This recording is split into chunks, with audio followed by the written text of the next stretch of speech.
क्या है कि अभी फिल्मों को एक बहुत ही हेल्दी और एक अच्छा खासा आई थिंक ओटीटी कंटेंट ने कंपटीशन दे रखा है। मुझे मुझे ऐसा आशा है कि फिल्में भी अपना स्तर जो है अपना अपने प्लेटफॉर्म को थोड़ा ऊपर करेंगी। रिसेंट एवोल्यूशन हुआ है कि वो मेरे को मेरे पर्सनल नाम से भी पहचानते हैं।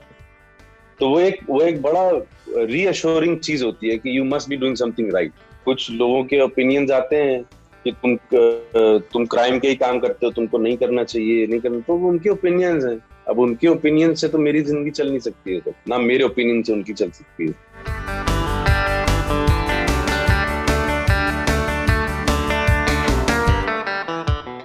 Hi, I'm Amit Syal. Please watch Bollywood Hungama and subscribe.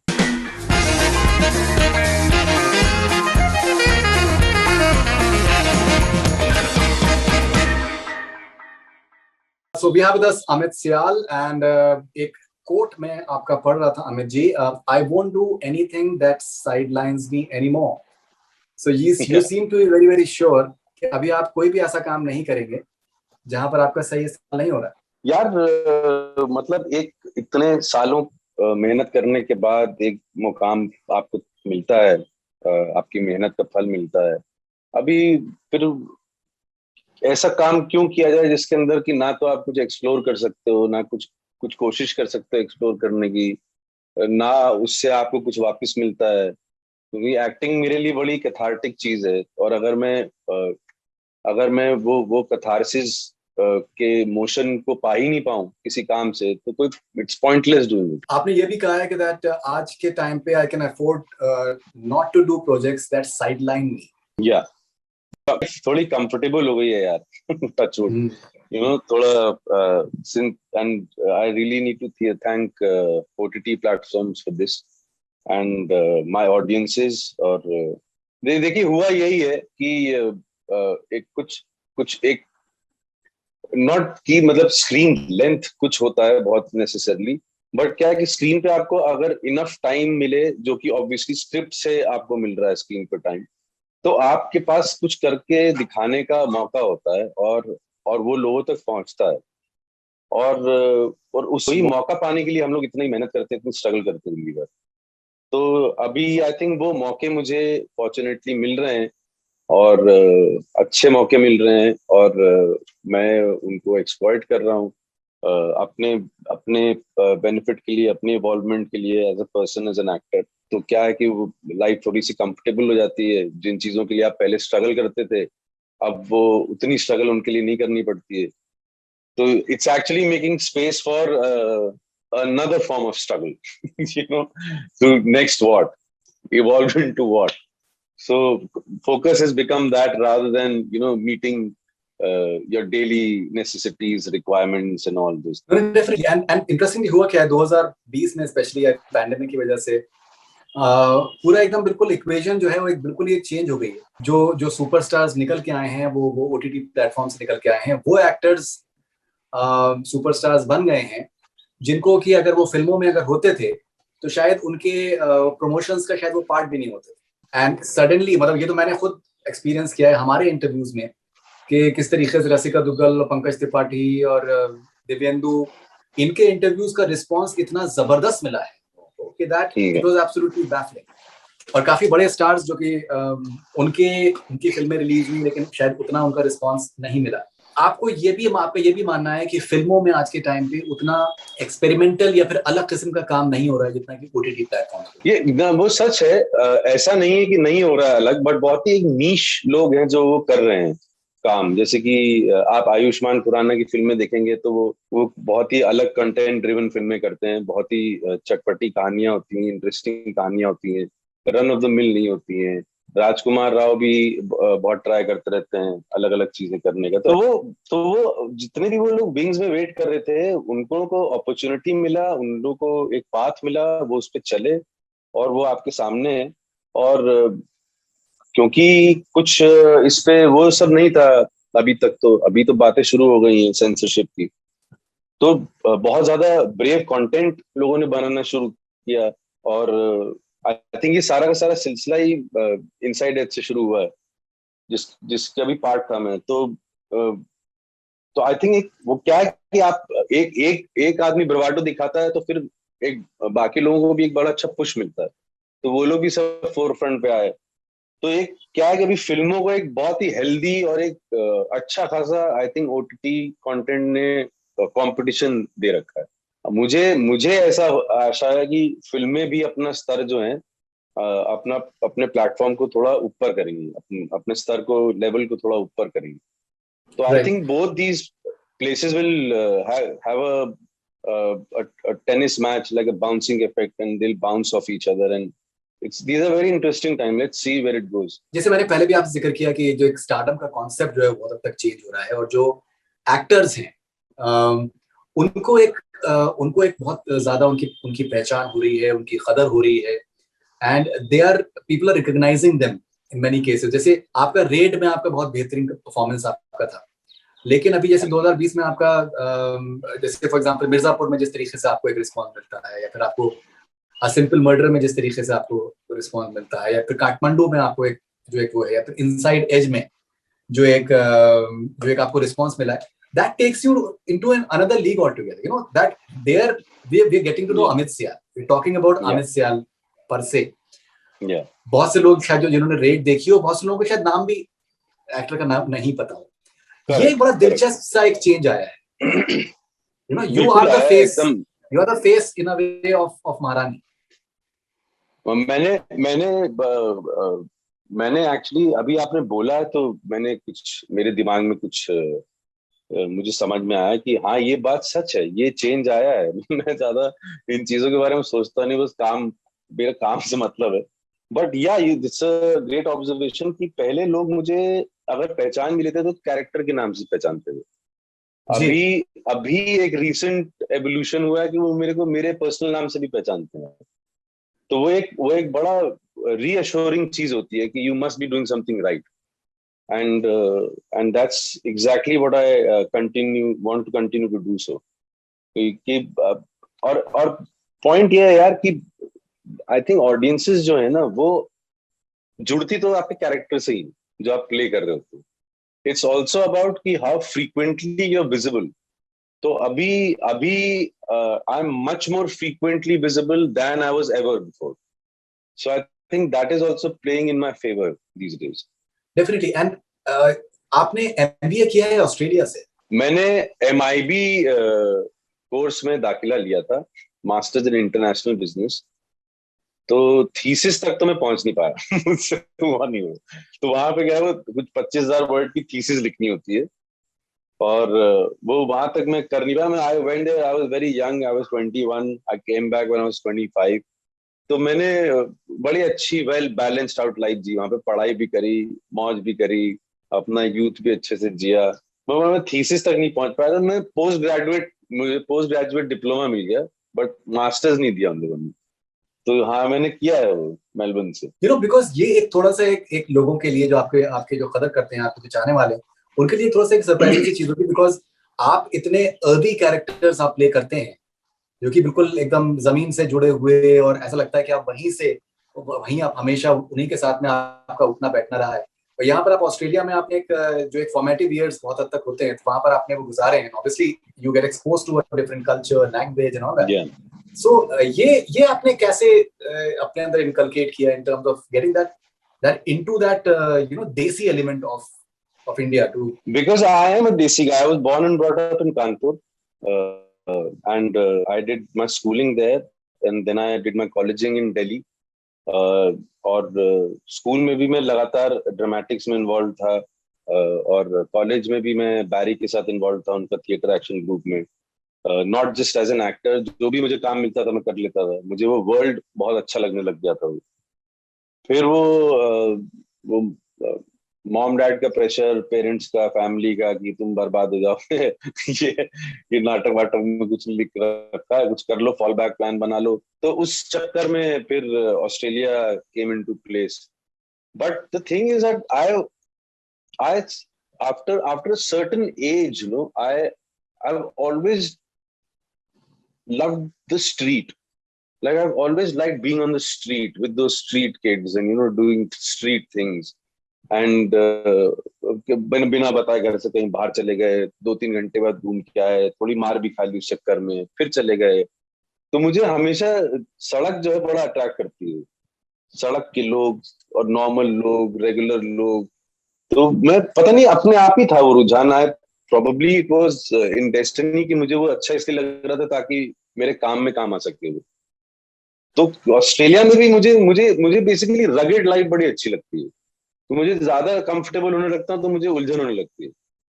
तो आई थिंक वो सारा वो plethora of life experiences is what is I am being able to use in my craft now, and I am really really grateful for it, because in hindsight सब कुछ अच्छा लग रहा है। उस टाइम उन चीजों के लिए बहुत मार भी पड़ती थी, बहुत प्रॉब्लम भी होती थी, ये भी होता था, but in hindsight I think whatever happens to you take it's taking you somewhere where you could use all that. So that is exactly what is happening. Ma'am absolutely. अभी जैसे अगर हम अगर बात करें जमीनी सच्चाई की और जमीनी कैरेक्टर्स की बहुत हद तक, तो महारानी में भी आपका जो किरदार है वो वही किरदार है, दैट वो एक it's something as earthy as it gets, because Bihar से बेहतर तो कुछ और हो नहीं सकता। और यहाँ पर आप सुभाष कपूर के साथ में भी कोलैबोरेट करने का आपको मौका मिला, जो कि बहुत ही इंटरेस्टिंग वॉइस है, बहुत अच्छे राइटर भी हैं, एट द सेम टाइम एक एक सोच है, मतलब ही कॉन्शियसली सिर्फ फिल्में बनाना उनका मकसद जो है वो फिल्म बनाने से या फिर शो बनाने से नहीं है, कुछ बदलाव भी वो देखना चाहते हैं अपने आसपास। तो कुछ इस तजुर्बे के बारे में बताएं, महारानी का, उसके अलावा सुभाष कपूर के साथ में तजुर्बा। ठीक है, सुभाष जी के साथ मेरा ये थर्ड असाइनमेंट है। उन फंस गए ओबामा भी मैंने उनके साथ छोटा सा उसमें एक रोल किया था, और मैंने फिर गुड्डू रंगीला में भी एक रोल किया था। तो मैं एक्चुअली काठमांडू कनेक्शन में बिजी था जब मुझे ये ऑफर आया, तो काठमांडू और मैंने ये साइमल्टेनियसली किया है एक्चुअली। और सुभाष जी के बारे में मैं क्या बोलूं, मतलब मैं उनको तब से जानता हूं जब से वो भी मेरी तरह ही स्ट्रगल कर रहे थे टू गेट इनटू थिंग्स।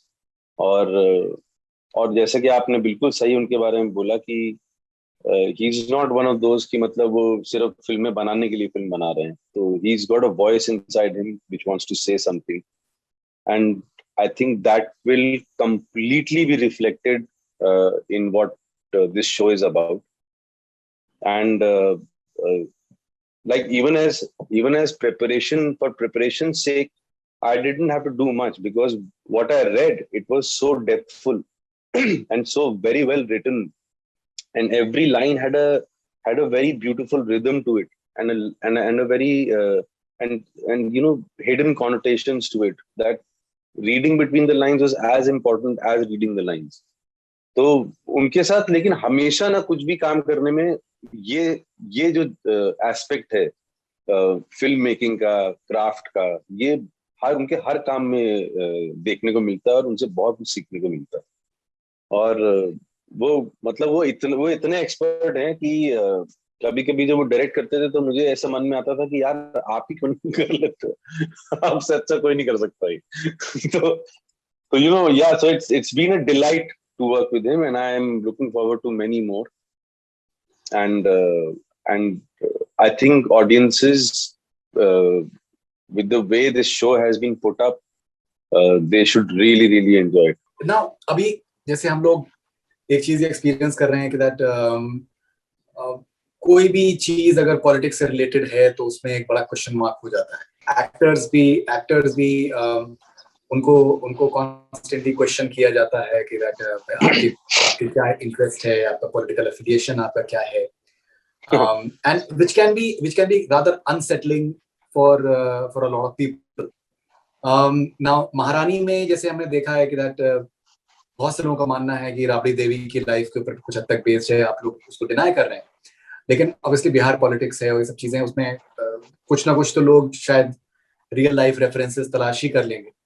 तो as an actor, as a कलाकार की हैसियत से आपको कुछ थोड़ा सा कुछ सेल्फ रेगुलेशन होता है, कुछ घबराहट होती है, कुछ सर्टेन चीजों को आप मना कर देते हैं कि ये अवॉइड करो, पता नहीं सर मैंने और जनरली लाइफ को ना एक ऐसे चश्मे से देखता हूँ जिसमें कि आपका एक काम है ठीक है ना, आपका एक काम है। मैं एक्टर इसलिए बना हूं ताकि दुनिया में जितने भी पॉसिबल कैरेक्टर्स मौजूद हैं, अलग अलग जो भी शेड्स हैं लोगों के, वो सब करने का मुझे मौका मिले। तो क्या है, मुझे ऐसा लगता है कि मुझे जो काम मिलेगा वो, मैं अगर समझने के लिए अपने डायरेक्टर से या राइटर से या प्रोड्यूसर से क्वेश्चन कर रहा हूँ तो ठीक है। तो अदरवाइज अगर आपको बाकी कुछ उनमें उसमें बदलाव करवाने, ये करवाने, तो that is completely unprofessional, unethical on my part towards my job, if you know what I mean, you know. And तो मैं वो सारी चीजों में पढ़ता ही नहीं हूँ। जहां तक पब्लिक के डिस्कोर्स का बात है और पब्लिक ओपिनियन का बात है, तो सर बहुत ही सिंपल है। मैंने कुछ किया, वो उसके बारे में या तो अच्छा बोलेंगे या बुरा बोलेंगे, और उसके लिए मुझे हमेशा रेडी रहना चाहिए। मैं रेडी रहूंगा, क्योंकि सबका ओपिनियन सर आंखों पे है। लेकिन पॉइंट ये नहीं, मतलब पॉइंट तो ये है ना कि sir everybody is entitled to their opinion but it may not be the truth, you know what I am saying. So तो मैं अपने आप को बिल्कुल आराम से इस बात से जुदा कर लेता हूँ कि ये मेरा काम है, ये मैं करूंगा। अब अगर मैं कोई क्रिमिनल प्ले कर रहा हूँ तो इसका मतलब ये थोड़ी ना कि मैं रियल लाइफ में क्रिमिनल हूँ। बट कुछ लोगों के ओपिनियंस आते हैं कि तुम क्राइम के ही काम करते हो, तुमको नहीं करना चाहिए, नहीं करना, तो वो उनके ओपिनियंस हैं। अब उनके ओपिनियन से तो मेरी जिंदगी चल नहीं सकती है, तो ना मेरे ओपिनियन से उनकी चल सकती है। तो आप अपने आप को आई थिंक मेंटली इससे जुदा ही रखना चाहिए और ज्यादा दिल पे नहीं लेनी चाहिए बात। ओके ना, यू नो हो क्या रहा है कि बहुत बार जो एक्टर्स के लिए थोड़ा सा भी ट्रिकी होता चला जा रहा है, जैसे कि Mirzapur, for example Mirzapur season 2 के आने के बाद में उसके ऊपर एक ये सब ऑब्जेक्शन लगाए गए कि भाई आप मे बी छवि को आप बिगाड़ रहे हैं।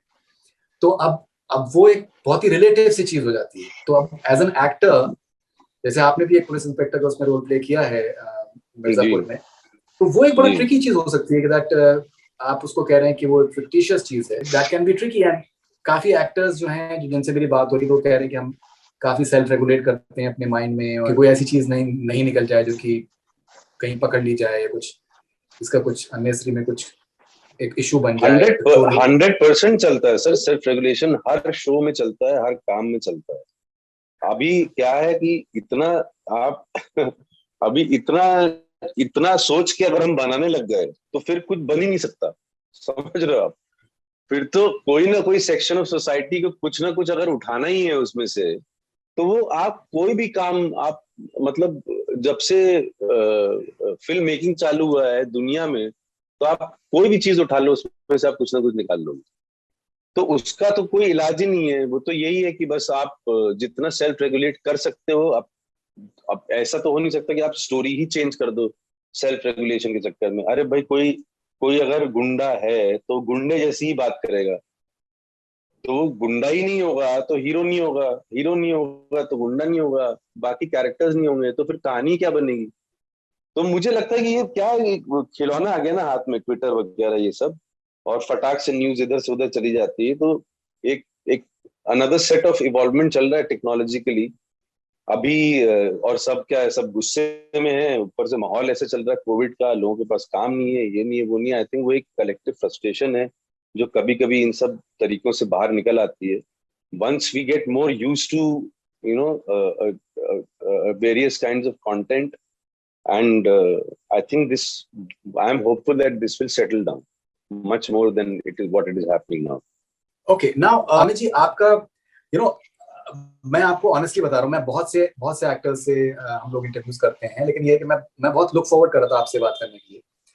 एंड बिकॉज यू नो आपका मतलब कुछ एक्टर्स होते हैं जिनको आपको पता होता है कि यार वो एक सरप्राइज एलिमेंट वो लेकर आएंगे अपने अपने परफॉर्मेंसेस में। वो मतलब एक्टर्स जब अपना कुछ ऐड करते हैं किरदारों में, तो वो मजा आता है, यू नो। एंड वो टच करता है। जैसे फॉर एग्जाम्पल सिंपल मर्डर की जैसे मैं आपसे जिक्र कर रहा था, उसमें जो आप जो शेरो शायरी का जो शौक है आपके किरदार को, और मतलब ये है कि ज्यादा बहुत हद तक वो इंडिफरेंट था लाइफ की तरफ, वो तो अपना सेटल डाउन होना चाह रहा था, लेकिन ये है कि वो उसकी बदमाशी को छोड़ने नहीं दे रहे किसी तरीके से। लेकिन वो जो एक यू नो एंजॉय करता है, वो किसी को मारने में भी एंजॉय करता है, और एक एक बहुत ही अलग किस्म की उसके अंदर एक बॉडी लैंग्वेज है, एंड पर्सनली आई फील कि that it is one of your best performances, Thank you, and it really it's very enjoyable. It's a very enjoyable performance कि each time आपका किरदार जो है वो आता है तो आप और कुछ नहीं कर सकते, आपको देखना ही देखना है उसको। एक तो ये हुआ, उसके बाद अगर जैसे अगर मिर्जापुर की फॉर एग्जांपल अगर बात की जाए, तो वहां पर जो आपका किरदार है उसको आप उसका सही कैरेक्टर क्या है वो समझ ही नहीं सकते हैं कि आप मतलब वो सही है गलत है एग्जैक्टली उसके दिमाग में चल क्या रहा है, वो एक बड़ी मिस्ट्री हो जाती है। एंड वहां पर जो साइलेंसेस हैं, बहुत बार वो silences and a lack of expression, that is so gripping, that makes a difference, जिसको in a way economy of expression भी कह सकते हैं। तो ये जो आप एक अपना पर्सनल एलिमेंट डालने की जो कोशिश करते हैं कॉन्शियसली, वो कितना इंपॉर्टेंट है आपके? सर वो पता है, वो एक्चुअली मैं इस तरीके से अप्रोच ही नहीं करता हूँ काम को। आप मतलब आपने जिस तरीके से एक्सप्लेन किया ना, अगर आप मुझसे पूछते कि मैं ये एक्सप्लेनेशन मेरे मुंह से आपको कभी नहीं मिल पाएगा, क्योंकि मैं ऐसे अप्रोच ही नहीं करता हूँ। मेरा बहुत सिंपल है काम करने का। एक तो मैं एक बेसिक सोल होता है हर एक स्टोरी का, वो सोल समझने की कोशिश करता हूँ कि स्टोरी का सोल क्या है, और अब ये जो बाकी के लोग हैं वो कहाँ पे फिट हो रहे हैं। अब वो जब मुझे समझ में आता है कि ये यहाँ पे मैं ये फिट हो रहा हूँ, इसके आसपास जो है ये चल रहा है, अब इसको ये जैसे मिर्जापुर का फॉर एग्जाम्पल, अब इसको ये संभालना है ये शहर, ठीक है। तो अभी तो एक बेसिक सी लॉजिकल सी चीज है कि एक आदमी जो है वो कहानी में लिखा है कि उसको बुलाया गया है स्पेशली कि तुम जाओ करो। तो वो अब पंकज के सामने मैं उस सीन में बैठा हूँ, पंकज ने अपना कैरेक्टर पकड़ रखा है, तो मैं कुछ तैयारी करके नहीं गया, मैं बस जैसा वो कर रहा था उसने अपना स्टेटस दिखा दिया मुझे। तो उसने जब अपना स्टेटस दिखाया मुझे, तो मुझे उसका स्टेटस पता करने के लिए वहां गया था, वो दिख गया, मुझे अपना स्टेटस पता है, तो मैं आराम से प्यार से बात करके वहां से निकल लिया। क्योंकि क्योंकि एक लॉजिकल चीज है जो मैंने वो सड़क की जिंदगी जी है ना, उसी सब से आता है ये कि आप जब किसी के गढ़ में जा रहे हो तो आपको धीरे धीरे इनरोड्स बनाने पड़ेंगे अपने वहां पे। तो ये बड़ी कॉमन सेंसिकल लॉजिकल चीजें हैं जो कि बहुत बहुत हद तक पर्सनल एक्सपीरियंसेस से आती है। क्या क्या आप इन्वॉल्व होते हो कभी किसी चीज में, तो सडनली आपके दिमाग में ना एक बिजली कौनती कि अरे यार ये ऐसा सा कुछ लग रहा है, मेरे साथ हुआ था या किसी से मैंने सुना था। तो बहुत सारी चीजें मैं वो इनकलकेट कर देता हूँ उसके अंदर ही। I think you know an actor like Nawaz और पंकज और Rajkumar would be also doing that. So I think that is what makes them and their performances unique, different from the other person. और I think वो actor की responsibility है वो करना। आपको एक फ्रेमवर्क दिया गया है, अब आप उसके अंदर आप भी तो उसके अंदर कुछ करो। तो वो आई थिंक मुझे अपनी बड़ी पर्सनल रिस्पॉन्सिबिलिटी लगती है उस तरीके से अप्रोच करना कैरेक्टर्स।